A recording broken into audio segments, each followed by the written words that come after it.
ಕಡಿಮೆ ಸಮಯದಲ್ಲಿ ಏನಾದರೂ ರುಚಿಯಾಗಿ ಸಾಂಬಾರು ಮಾಡಬೇಕು ಅಂತ ಅಂದರೆ ಈ ಮೊಟ್ಟೆ ಸಾರು ತುಂಬಾ ರುಚಿಯಾಗಿರುತ್ತೆ.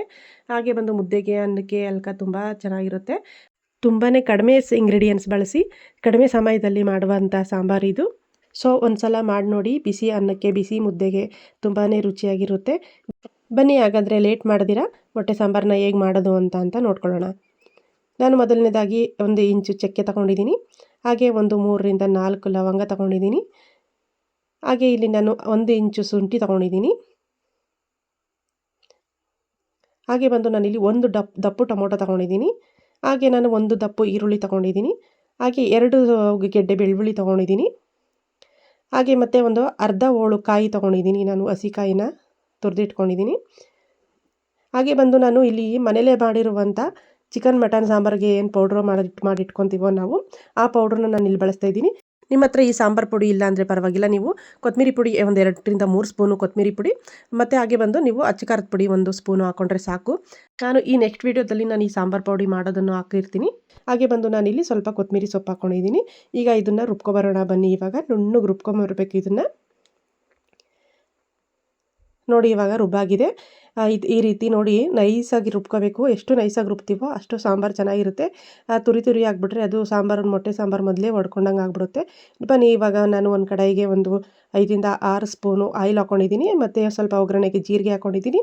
ಜೀರಿಗೆ ಹಾಕ್ಕೊಂಡ್ರೆ ಒಳ್ಳೆಯದು, ಸ್ವಲ್ಪ ಜೀರ್ಣ ಚೆನ್ನಾಗಾಗುತ್ತೆ ಅಂತೇಳಿ, ಮಸಾಲೆ ಐಟಮ್ಸು ಅಂತೇಳಿ. ಹಾಗೆ ನಾನಿಲ್ಲಿ 1 ದಪ್ಪು ಈರುಳ್ಳಿ ಹಾಕ್ಕೊಂಡಿದ್ದೀನಿ, ನಾನು ಕಟ್ ಮಾಡಿಕೊಂಡು. ಒಂದು ಸ್ವಲ್ಪ ಈರುಳ್ಳಿನ ಜಾಸ್ತಿ ಹಾಕ್ಕೊಂಡ್ರೇ ಒಳ್ಳೆಯದು. ನಮಗೆ ಮುದ್ದೆ ಎಲ್ಲ ಏನಾದ್ರು ತಿನ್ನಬೇಕು ಅಂತ ಅಂದರೆ ಈರುಳ್ಳಿ ಸಿಕ್ಕಿದಾಗ ರುಚಿ ಹೆಚ್ಚಿರುತ್ತೆ. ಹಾಗೆ ಒಂದು 5 ನಿಮಿಷ ರೋಸ್ಟ್ ಮಾಡಿಬಿಟ್ಟು ನಾನೇನು ಇಲ್ಲಿ 4 ಮೊಟ್ಟೆನ ನಾನು ಇಲ್ಲಿ ಮೊದಲೇ ಹೊಡೆದಿಟ್ಕೊಂಡಿದ್ದೀನಿ. ಸ್ವಲ್ಪ ಎಲ್ಲನೂ ಚೆನ್ನಾಗಿ ಫ್ರೈ ಮಾಡಿಕೊಂಡ್ರೆ ಅದು ಸಾಂಬಾರಿಗೆ ಫ್ರೈ ಮಾಡಿಕೊಂಡು ಹಾಕಿದಾಗ ನಾವು ಸ್ವಲ್ಪ ಎಕ್ಸ್ಟ್ರಾ ಟೇಸ್ಟ್ ಕೊಡುತ್ತೆ ಇದು. ಬನ್ನಿ ಇವಾಗ ಒಂದು 5 ನಿಮಿಷ ಇದನ್ನು ಚೆನ್ನಾಗಿ ರೋಸ್ಟ್ ಮಾಡೋಣ. ಈಗ ಮೊಟ್ಟೆನ ಎಲ್ಲ ಸ್ವಲ್ಪನೇ ನುಚ್ಚಾಗುವಷ್ಟು ರೋಸ್ಟ್ ಮಾಡ್ಕೋಬೇಕು ಇದನ್ನು. ನೋಡಿ ಈ ರೀತಿ ನಾನು ಸ್ವಲ್ಪ ಒಂದು 5 ನಿಮಿಷ ರೋಸ್ಟ್ ಮಾಡ್ಕೊಂಡಿದ್ದೀನಿ.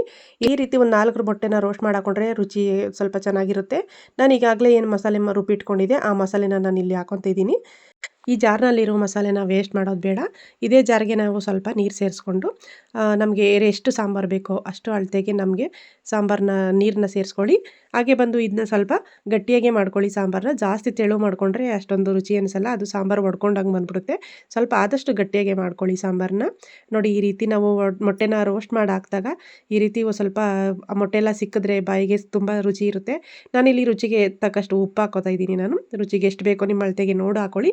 ನಾನು ಇವಾಗ ಮಾಡ್ತಿರೋ ಅಳತೆ ಸಾಂಬಾರಲ್ಲಿ ಒಂದು 4 ರಿಂದ 5 ಜನ ಊಟ ಮಾಡ್ಬೋದು ಇದರಲ್ಲಿ. ಅಷ್ಟು ರುಚಿಯಾಗಿರುತ್ತೆ ಸಾಂಬಾರು ಕೂಡ. ನಾವೀಗ ಇಲ್ಲಿ ಮೇಲೆ ಒಂದು ಪ್ಲೇಟ್ ಮುಚ್ಚಿ ಅದು ಕುದಿ ಬರೋವರೆಗೂ ವೆಯ್ಟ್ ಮಾಡೋಣ. ಕುದಿ ಬಂದಾದ ತಕ್ಷಣ ನಾನಿಲ್ಲಿ ಮೊಟ್ಟೆ ಹಾಕೋದನ್ನು ನಾನು ಹೇಳ್ಕೊಡ್ತೀನಿ. ನೋಡಿ ಸ್ನೇಹಿತರೆ, ಇಲ್ಲಿ ನಾನು ಮನೇಲೇ ಮಾಡಿ ಹಾಕ್ಕೊಂಡಿರೋ ಪೌಡ್ರಿಂದ ತುಂಬ ರುಚಿ ಹೆಚ್ಚಾಗಿತ್ತು ಮಾತ್ರ. ಆ ಥರ ಪೌಡ್ರ್ ನಾವು ಮನೇಲೇ ಮಾಡಿಟ್ಕೊಂಡ್ರೆ, ಸ್ಟೋರೇಜ್ ಮಾಡಿಟ್ಕೊಂಡ್ರೆ ನಾವು 6 ತಿಂಗಳು, ವರ್ಷ ನಾವು ಸ್ಟೋರೇಜ್ ಮಾಡಿ ಇಟ್ಕೋಬೋದು. ಬನ್ನಿ ಇವಾಗ ನಾವು ಮೊಟ್ಟೆ ಎಲ್ಲನೂ ಒಡೆದು ಹಾಕೊಳ್ಳೋಣ. ನಾನು ಇಲ್ಲಿ 4 ರಿಂದ 5 ಮೊಟ್ಟೆ ತೊಗೊಂಡಿದ್ದೀನಿ. ನೀವು ಸಾಂಬಾರು ಕುದಿ ಬರ್ದೇನೆ ನೀವು ಮೊಟ್ಟೆನ ಒಡೆದು ಹಾಕಬಾರ್ದು. ಸಾಂಬಾರು ಚೆನ್ನಾಗಿ ಕುದಿ ಬಂದಿದೆ ಅಂತಂದಮೇಲೆ ಆ ಕುದೀತಾ ಇರಬೇಕಾದ್ರೆ ಮಾತ್ರ ನೀವು ಮೊಟ್ಟೆನ ಒಡೆದು ಹಾಕಬೇಕು ಸ್ನೇಹಿತರೆ. ಆ ಕುದಿ ಬರ್ದೇನೆ ಮೊಟ್ಟೆ ಒಡೆದು ಹಾಕಿದ್ರೆ ಅದು ಸಾಂಬಾರಿಗೆಲ್ಲ ಅಂಟ್ಕೊಬಿಡುತ್ತೆ. ಅದು ಮೊಟ್ಟೆ ವೈಟ್ ಏನಿರುತ್ತೆ ಅದು. ಅದರಿಂದ ನೀವು ಸಾಂಬಾರೆಲ್ಲ ಚೆನ್ನಾಗಿ ಕುದಿ ಬಂದಿದೆ ಅಂತಂದಮೇಲೆ ನಾವು ಮೊಟ್ಟೆ ಎಲ್ಲವನ್ನು ಒಡೆದು ಹಾಕೊಳ್ಳೋಣ. ನಾನಿಲ್ಲಿ ಒಂದು 4 ಮೊಟ್ಟೆ ಬಳಸಿದ್ದೀನಿ ಅಷ್ಟೇ.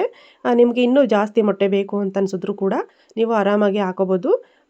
ನೀವು ಸ್ವಲ್ಪ ಅದು ದೊಡ್ಡ ಪಾತ್ರೆ ತೊಗೊಂಡ್ರೆ ಒಳ್ಳೆಯದು. ದೊಡ್ಡ ಪಾತ್ರೆಯಲ್ಲಿ ನಾವು ಮೊಟ್ಟೆ ಒಡೆದಾಕ್ದಾಗ ಒಂದ್ರ ಮೇಲೆ ಒಂದು ಅಂಟ್ಕೊಂಡು ಕೂನಲ್ಲ ಅದು ಮೊಟ್ಟೆ. ಅದರಿಂದ ನೀವು ಸ್ವಲ್ಪ ಬಾಯಿ ಅಗಲಾಗಿರುವಂಥ ಪಾತ್ರೆನ ತೊಗೊಂಡ್ರೆ ಒಳ್ಳೆಯದು. ನಾನು ಇಲ್ಲಿ 4 ಮೊಟ್ಟೆ ಒಡೆದಾಕ್ತಿರೋದ್ರಿಂದ ಇಷ್ಟು ಪಾತ್ರೆ ಸಾಕಾಯಿತು ನನಗೆ, ಅದಕ್ಕೆ ಇದನ್ನು ಇಟ್ಕೊಂಡಿದ್ದೀನಿ. ನಾನು ಮೊಟ್ಟೆ ಎಲ್ಲನೂ ಹಾಕ್ಕೊಂಡಿದ್ದಾಗಿದೆ. ಇವಾಗ ಬನ್ನಿ ಇವಾಗ ಮೇಲೆ ಪ್ಲೇಟ್ ಮುಚ್ಚಿ ಅದು ಒಂದು 10 ನಿಮಿಷ ಕುದಿಯೋಕೆ ಬಿಡೋಣ. ಇವಾಗ 10 ನಿಮಿಷ ಕುದ್ದಿದೆ. ಇವಾಗ 10 ನಿಮಿಷ ಕುದ್ದಾದಮೇಲೆ ನಾವು ಸೌಟಲ್ಲಿ ಒಂದು ರೌಂಡು ತಿರುಗಿಸ್ಕೊಳ್ಳೋಣ. ನಾನು ಮೊಟ್ಟೆನ ಹೇಗೆ ಒಡೆದಾಕಿದ್ದೆ ಅದೇ ರೀತಿ ಅದು ಒಂದೊಂದೇ ಚೆನ್ನಾಗಿ ಬೇಯ್ಕೊಂಡಿದೆ. ಅದು ನೋಡಿ ಮೊಟ್ಟೆ ಥರನೇ ಈ ರೀತಿ ನೋಡಿ. ನಾನು ಒಂದ್ರ ಪಕ್ಕ ಒಂದು ಹಾಕಿದ್ದಕ್ಕೆ ಅದು ಅಂಟ್ಕೊಬಿಟ್ಟಿದೆ. ಸ್ವಲ್ಪ ಬಾಯಿ ಅಗಲಾಗಿರೋ ಪಾತ್ರೆ ತೊಗೊಂಡ್ರೆ ಸ್ವಲ್ಪ ಒಳ್ಳೆಯದು ಅನಿಸುತ್ತೆ. ನೋಡಿ ಈ ರೀತಿ ಬಂದಿದೆ ಸಾಂಬಾರು. ಬೌಲ್ಗೆ ಹಾಕೋತಾ ಇದ್ದೀನಿ ಇವಾಗ. ಅದು ತುಂಬಾ ರುಚಿಯಾಗಿರುತ್ತೆ ಫ್ರೆಂಡ್ಸ್ ಸಾಂಬಾರು ಮಾತ್ರ. ಚಿಕನ್ ಮಟನ್ ತಿಂದು ಬೋರ್ ಆಗಿದೆ ಅಂತ ಅನ್ನುವಾಗ, ಬಾಯಿ ರುಚಿಯಾಗಿ ಏನಾದರೂ ಬೇಕು ಅಂತ ಅನ್ನಿಸ್ದಾಗ ಈ ರೀತಿ ಸಾಂಬಾರನ್ನ ಮಾಡ್ಕೋಬೋದು ನೀವು. ಹಾಗೆ ನನ್ನ ಪೇಜ್ನ ಯಾರು ಸಬ್ಸ್ಕ್ರೈಬ್ ಮಾಡ್ಕೊಂಡಿಲ್ವೋ ಅವರು ದಯವಿಟ್ಟು ಸಬ್ಸ್ಕ್ರೈಬ್ ಮಾಡಿಕೊಂಡು ನನ್ನ ವಿಡಿಯೋನ ವಾಚ್ ಮಾಡಿ.